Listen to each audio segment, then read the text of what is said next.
Hello everyone, it's David again, and I am on Season 2, Episode 1 of Babylon 5. Now, here is one of the things that I kind of encourage everybody, if at all possible, to go on like eBay or something like that and buy the Babylon 5 discs. Now, the reason why is starting with this season and several of the other seasons, not all of them, but some of the discs have actual vocal commentary from people themselves. For instance, J. Michael Straczynski might do a voiceover.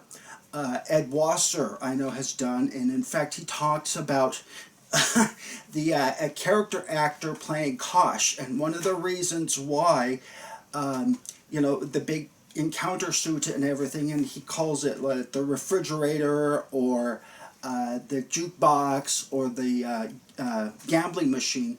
But he says that a lot of the reason why the actors couldn't go and run for their lives or whatever is because the person at Kosh could only see a couple meters in front of him. And so it was not uncommon, especially for, Patricia Tallman, Lita Alexander, to go around a corner or something. I was like, where's Kosh? And have to go turn around and go back and get Kosh because he trapped himself into a corner. Okay? Yes, it happened. And that's what they go through in a lot of the commentaries, and that's why I encourage people to get the DVD set and watch the commentary from a lot of the key players of the Babylon 5 universe. This one is called Points of Departure. It's Season 2, Episode 1. And we start off on the Agamemnon. Agamemnon will become very important during the Earth Civil War. Agamemnon ends up going into hyperdrive, and their destination is going to be Babylon 5. Guy named General Haig comes on and thinks that a Minbari warship, the Trigati, Trigati was one of the ships where, when they were given the order to surrender, their leader Sinoval took his own life, and then the other guy, Kalain, ended up taking command, and they kind of went into a self-imposed exile. And so they bumble around hyperspace. I'm not sure doing what, because it doesn't say that they've attacked any Earth or human outposts or anything like that, but they just kind of hang out there meditating or something. I'm not sure what. But now that they have figured out, and we will of course figure out very momentarily, that Captain John Sheridan is going to take over Babylon 5.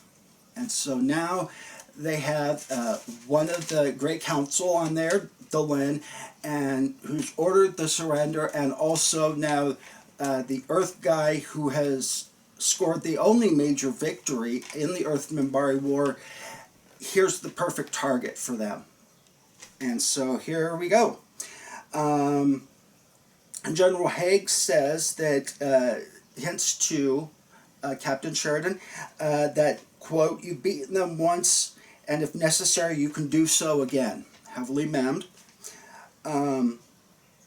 And, John Sheridan's like, okay, we'll go to Babylon 5 and help. And he's like, no, I actually want you personally, and this comes straight from the president. You've seen change. Ivanova is being hounded by a bunch of ambassadors who were screaming after her, and she's just had it up to there with them. And so she's just kind of moping along, and you can hear a voiceover of her talking that Sinclair had been recalled back to Earth 5 days earlier. And all of a sudden, Ivanova gets on the elevator, too, with these ambassadors barking in her ear. All of a sudden, we see the elevator, presumably at its destination. It opens, and Ivanova and the ambassadors are backed up against as far away from Ivanova as they can possibly get on an elevator, and she's screaming orders at each one of them. And if you don't like it, you can stick your head in the fusion reaction or something like that, and she storms off. And then it turns around, and the ambassadors start arguing with themselves now, and the tube shuts, and we cue a sea change. she says that the voiceover of Ivanova says that Michael Garibaldi is still in critical condition, and you kind of bleep over into MedLab, and there is Michael Garibaldi supposedly in an intensive care. Now, of course, having been a registered nurse, and I've done some work over in the intensive care, this intensive care is not like anything I've seen. But anyway, it's science fiction, not science fact, as I like to say. Ivanova all of a sudden is interrupted in real time by a Gold Channel message from General Haig. He tells Ivanova that Sinclair is being permanently reassigned to Mimbar, and that any new orders are going to have to come from her new CO, and it cues the entrance. However, the entrance, and you'll notice this, I've said on at least every year, the entrance is changed. We now no longer have Michael O'Hare, aka Jeffrey Sinclair. We now have Captain John Sheridan, aka Bruce Boxleitner. Now, I'm going to digress a little bit here. What do you guys think about Bruce Boxleitner as an actor? I personally like him. The character of John Sheridan, Captain Sheridan, I think is okay. When it starts to veer off into President Sheridan, I tend to think, especially after Zahadoom, I personally think he kind of turns into a demagogue. And I noticed, at least at the beginning, a lot of the people were in the Facebook groups were like, rah, rah, Sheridan about 20, 30 years ago. And as time has evolved, I think a lot of people have progressively said, well, as I get a little bit older, maybe Sheridan wasn't quite what he was cracked up to be. My dad, when he was still alive, he sadly passed away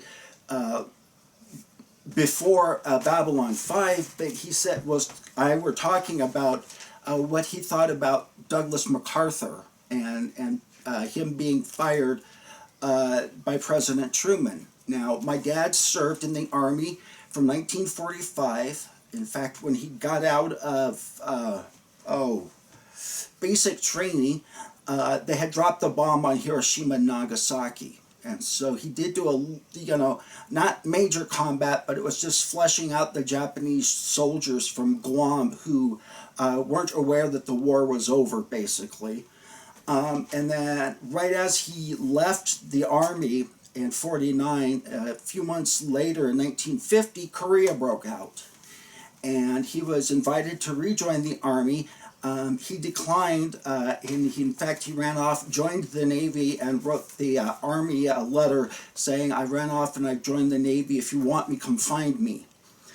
But my dad served up and down the Korean Peninsula, and that's a long story, I'm not going to get into it, we would be here for hours. My dad did not know Douglas MacArthur personally, and I'm not trying to insinuate that he did, but like a lot of men who served under MacArthur, my dad was very rah-rah MacArthur, and when he was fired by Truman, my dad said at first he wanted to hang Truman. And he says, and I know a lot of my fellow soldiers did, but he's, David, now that, and this would have been in the 90s, so we're talking, 35 plus years later, he says Truman was absolutely right in what he did. You can't be questioning the civilian authority like that, and so it just shows you how, given enough time and life experience, how your attitude can change. And I'm wondering, down below, do you guys think Bruce Boxleitner, aka Captain Sheridan, sorry, my cat distracted me for a minute, do you think he's all he was cracked up to be? What do you think about Bruce Boxleitner possibly showing up in the new Babylon5? And what do you think the new Babylon5 character of John Sheridan is going to be? Because I believe it's pretty much done, from what I have seen, that there will be a Captain John Sheridan in charge of Babylon5. So if that's given that setup and scenario, what do you think Captain Sheridan is going to be like? And do you think Bruce Boxleitner will play him? You know, it could be possible if it's underneath the Rangers moniker and stuff like that, that he could still be around. So, anyway, jumping on back to the entrance. We see from General Haig that Sinclair becomes the first ambassador allowed permanent residence on Minbar. We also know in real life Michael O'Hare was suffering very badly from mental illness, and so JMS, J. Michael Straczynski, was trying to work with his doctor and therapist on having him go out, do his treatments, and then as his condition stabilized, letting him on for some cameos, then letting him go if it became too much, which to me speaks volumes about the character of JMS. The person of JMS, I should say, not the character of JMS. General Haig, you're going to notice him. I know that guy. His name is real life is Robert Foxworth, and he was. It's like I've seen him before. I've seen him, and the beauty of the internet is you can just look up everything within 5 seconds. Was married to Elizabeth Montgomery, and you'll remember her. She played the original Samantha Stevens on the 1970s/80s Bewitched.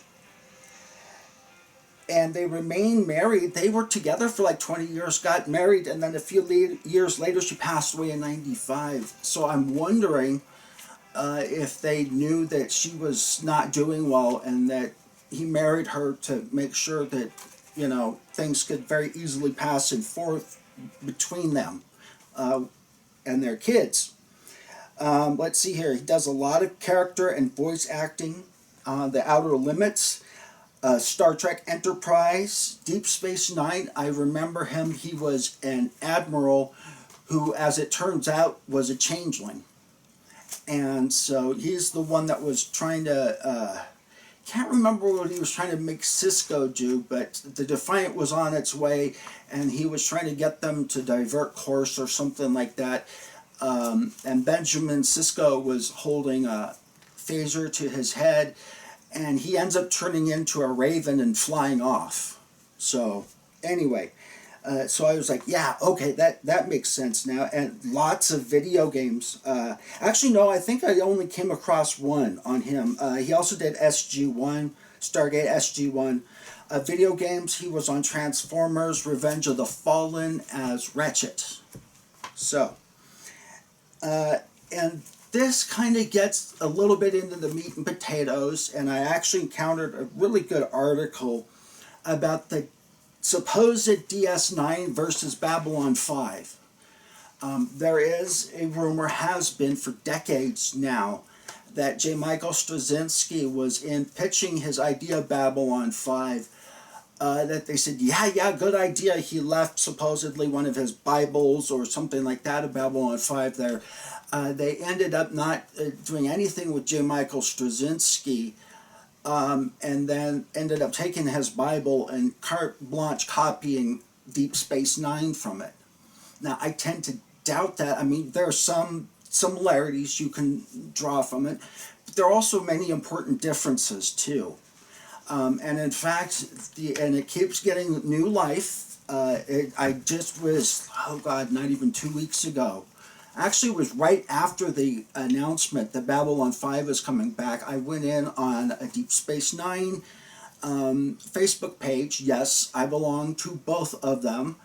And it was just another Babylon5 fan. And it's like, oh, dude, and even though my name on YouTube is obviously Babylon5 related, it's like, look, dude, it's very possible that J. Michael Straczynski, they separated ways. You can look at, there's so many actors going back and forth between them. The most noted was Bill Mumy going to Deep Space Nine, and Major Barrett, the widow of Gene Roddenberry, coming to Babylon5 for several cameos or long stretches. A guy named Jonathan Bailey from Plagiarism Today, and I will link this in the description. He wrote an article January 29th of 2020 kind of detailing this argument. And I kind of am also on the, thing of, unless you can produce an actual court case or court filing, which supposedly from, she plays Lita Alexander, Patricia Tallman, who was JMS's, I said wife at one point. That's not true. She was a love interest, but she was not actually married to JMS. Supposedly says that there was a court case filed, but it had been withdrawn. Okay, if you could find that, that would say, okay, maybe there is some gas to this engine. But really, I have a hard time believing that DS9 is a copy of Babylon 5. And so but put down below what are your thoughts. And if you can prove me wrong, please by all means do so. If you do know of a court case, from one side or the other, go ahead and link that. And I would be really interested. But from what I can study and from what I have seen, I question the whole thing. Because Warner Brothers, that owns Babylon 5, has the money to go after, I think it's Paramount or Disney that now owns the Star Trek. I mean, if they wanted to, they could slug this out into court and stuff. But, from what I know, no court case has been filed. So, turns out, we find out Ivanova served with John Sheridan on Io. Minbari goes to see to Delenn, and he sees he's from the religious caste on the Great Council, we know, and he says, we told her prophecy will attend to itself. Very heavily meant, which is why I say it. And he says, now we are committed to the path. If the Trogati is spotted, you, talking to Lanier, must go to the humans and tell them, what you know. So, Sheridan goes to meet up with Ivanova, and he talks about fresh oranges on the transport. Again, heavily memmed. Orange juice becomes a recurring theme. I have to look up if JMS was born on an orange farm or something like that, because there seems to be oranges, a recurring theme, and fresh oranges at that. Heavily memmed. Ivanova debriefs Sheridan on what's going on. We don't know what Kosh looks like in or out of a suit. Delann's in a cocoon. Jakar's off station doing God knows what, and here we all sit. The president has just been shot, or not shot, but killed, when his ship blew up. Do any of you guys have a situation in your life, because Sheridan was asking her, what was the crew morale like? And most of them are just stunned and trying to get along day to day. Of course, my first one was Reagan being shot on my birthday, and then the shuttle Challenger and Columbia accidents, and of course, the all-defining one of my generation is going to be 9/11. Watching those planes and those buildings crumble, just wow. I remember being a nurse going to the hospital, and there was just this stunned silence. People just literally couldn't believe, and I just, going along and trying to, back then I was also drinking, so I was just, taking care of it by tipping the bottle at nighttime. But during those things, can you remember an episode like that in your life, when something just traumatic happened to you? 9/11 might be a good one. If you're from a different part of the world, and you'll hear this weird sound coming around. My cat has decided, yeah, that's her. So you might hear her barking for attention too. So, but anyway, talking about Babylon 5, she talks about, we get a little bit of the sense of the setup of B5 while she's debriefing Sheridan. Executive suites and command all have live showers, otherwise their water reclamator can't handle things much larger than that. And so it gets me to, because it seemed to be fairly decent quarters for Sheridan. To those of you, and I actually have been in discussion now as we speak with one guy who served on board a minesweeper. we brought up, I was watching this about this big Russian billionaire's yacht, and how it's 350 feet long, and this one guy says, you know, this is twice the size of the minesweeper that I served on, you know, this billionaire's yacht. And I put underneath, you know, with a smiley face saying, but I bet you your quarters were much nicer, weren't they?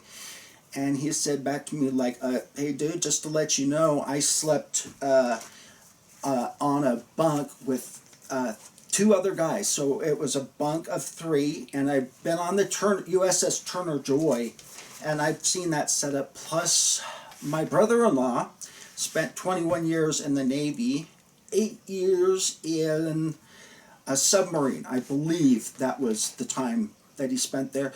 And it's even worse on submarines, because you literally have your bed for only a certain amount of hours, and then you're out of that bed and somebody else gets that bed.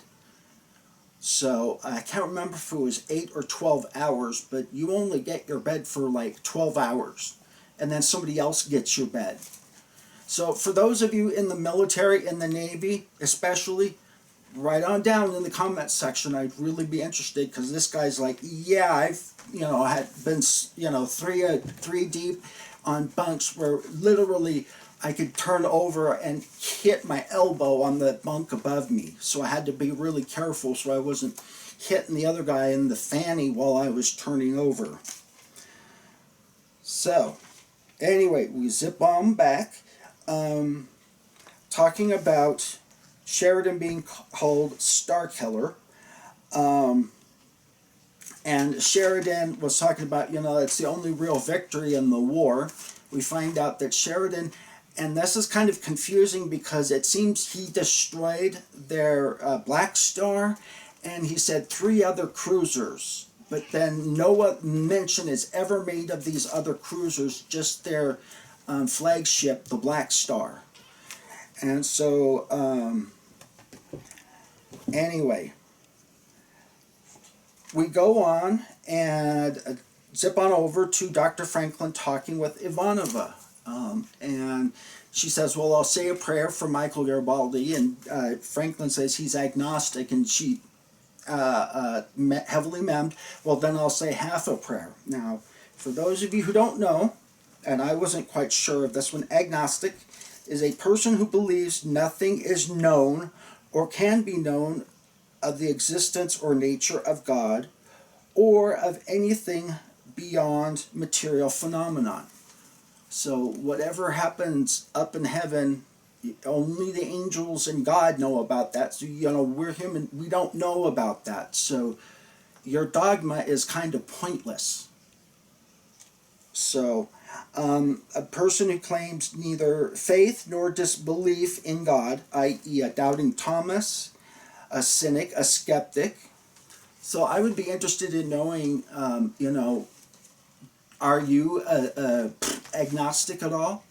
And if you are, can you comment below and give a little bit of a, more than what I've got, a little bit of an explanation of your beliefs? Because it'd be kind of interesting to see how that influences Michael Garibaldi's character as the seasons develop.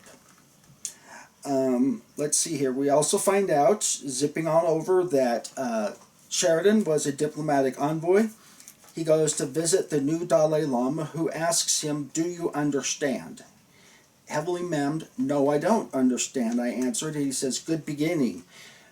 You will be even better when you begin to understand what you do not understand. And again, J. Michael Straczynski, that is a Buddhist saying.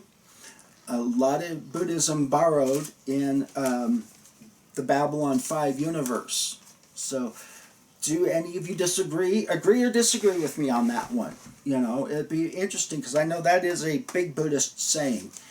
Do you think he's borrowing from Buddhism or other faiths or religions? And is that common? To me, in science fiction, because it is fiction, they have to borrow from something. So why not borrow from an exotic faith that people might not know so much about? Spark curiosity into something different. You know, we have there are no such things as Vorlons or Klingons or whatever, so why not throw a little bit of exotic faith in there?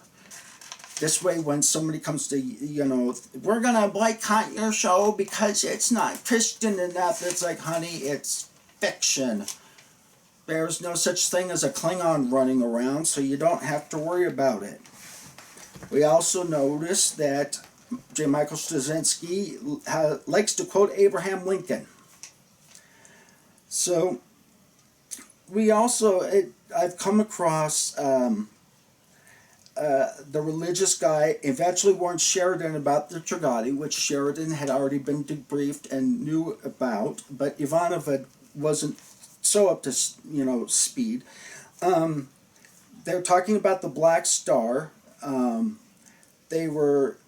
Sheridan was talking about how they could not track it. It was some sort of stealth technology that they could never figure out. And stealth technology was kind of new in 94 to 95 when this was taken. A lot of people have said that this show and some of the other ones where they're talking about the stealth technology refers to a stealth plane that was shot down. That was an American stealth plane in Serbia. However, when I researched that possibility for this, during this episode, the stealth plane that was shot down in Serbia was shot down in 1999, and this was, about 4 years or so after that, because you see Michael's JMS borrows a lot from the Yugoslav wars, because several of the people, most importantly Mira Furlan, who plays Delenn, I believe she's Croatian, and her husband is Serbian. So she's from one side and he's from the other side.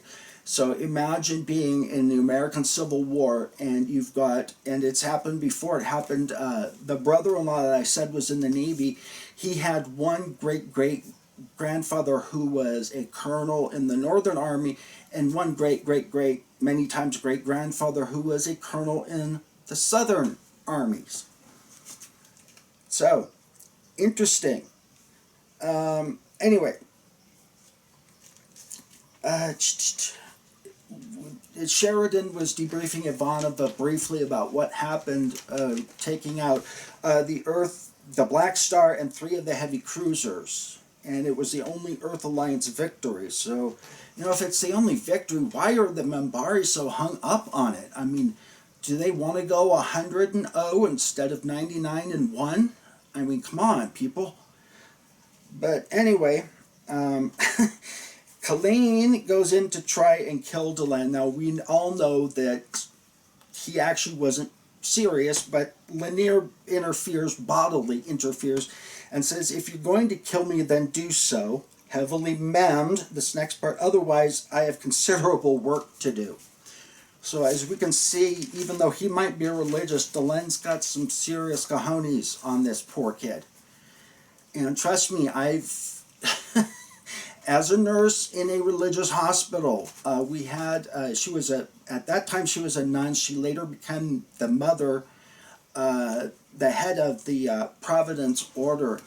But this guy had come in and with HIV, and we were trying to give him a blood transfusion, and somehow he snuck a knife in and was chasing this nun around the bed, and she's screaming for David, help me, David, help me, he's got a knife. I come running in like, no, you can't stab a nun. But anyway, the setup was extremely hilarious. You had to have been there. But anyway, just because somebody's in a religious order doesn't mean that they aren't up to date on things. He says, Minbari do not kill Minbari, but maybe they're wrong. And we've learned later that it's been about 600 or 700 years since the last murder of a Minbari killing a Minbari. So, if you ask me, that's pretty good. I mean, we can't go about 2 seconds on this planet without someone being killed. So, anyway, Lanier goes to debrief Sheridan on the surrender at the Battle of the Line.